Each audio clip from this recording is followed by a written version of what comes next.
যে আপনার সূরা ফাতিহা জানে না, যে আপনার একটা সূরা পড়ার ক্ষমতা রাখে না, সে গিয়ে আপনার ইমামের ভুল ধরে। আসসালামু আলাইকুম রহমতুল্লাহ। সম্মানিত প্রিয় ভিউয়ার্স, আপনারা কেমন আছেন? আশা করি অনেক ভালো আছেন। আমি অনেক অনেক ভালো আছি, আলহামদুলিল্লাহ।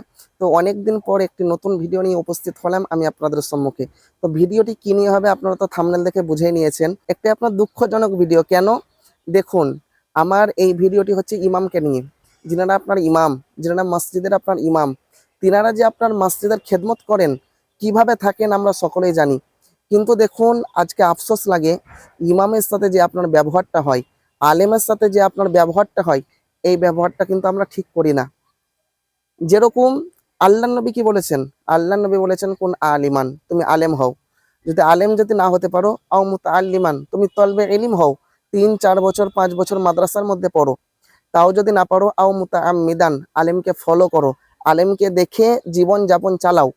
তাও যদি না পারো, আও মুহিব্বান, কি করো? আলেমদেরকে ভালোবাসো, আলেম হাফেজদেরকে ভালোবাসো। আল্লাহ নবী বলেন, ওয়ালা তাকুনিল খমিস, 5 নম্বর হইও না, 5 নম্বরে গিয়ে দাঁড়াইও না, 5 নম্বরে যাবে না। ফাতাহলিক, তাহলে তুমি ইহকালও বরবাদ করবা, পরকালও বরবাদ করবা, তোমার জীবন বরবাদ যদি 5 নম্বরে গিয়ে দাঁড়াও।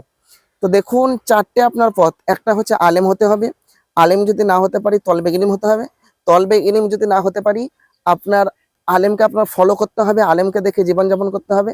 তাও যদি না পারি আপনার আলেমকে ভালোবাসতে হবে। কিন্তু আজকে কি করে বলেন, যে আপনার সূরা ফাতিহা জানে না, যে আপনার একটা সূরা পড়ার ক্ষমতা রাখে না, সে গিয়ে আপনার ইমামের ভুল ধরে, সে গিয়ে আপনার ইমামকে আপনার হুকুম চালায় যে তুমি এই করো ওই করো। তো যাই হোক, আমার এই ছোট মুখে ইমাম সাহেবদের কাছে আমার একটি আপনার পরামর্শ হচ্ছে যে দেখুন, আমরা ইমাম হয়ে, ইমাম যে আমি হয়ে যে জীবনটা আমি চালিয়ে দেব, এইটা করলে কিন্তু আমি আপনি ভুল করব। এইটা করলে অনেক বড় ভুল করব। কারণ সারা জীবন আপনাকে গোলাম হয়ে থাকতে হবে, আপনার তাদের কথা মোতাবেক আপনাকে চলতে হবে। সেক্রেটারি, সভাপতি, আপনার ক্যাশিয়ার, তাদের কথা মোতাবেক আপনাকে চলতে হবে।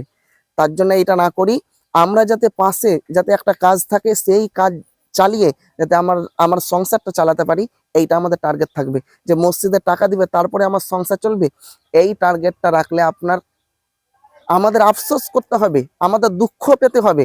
তার জন্য এটা না করি।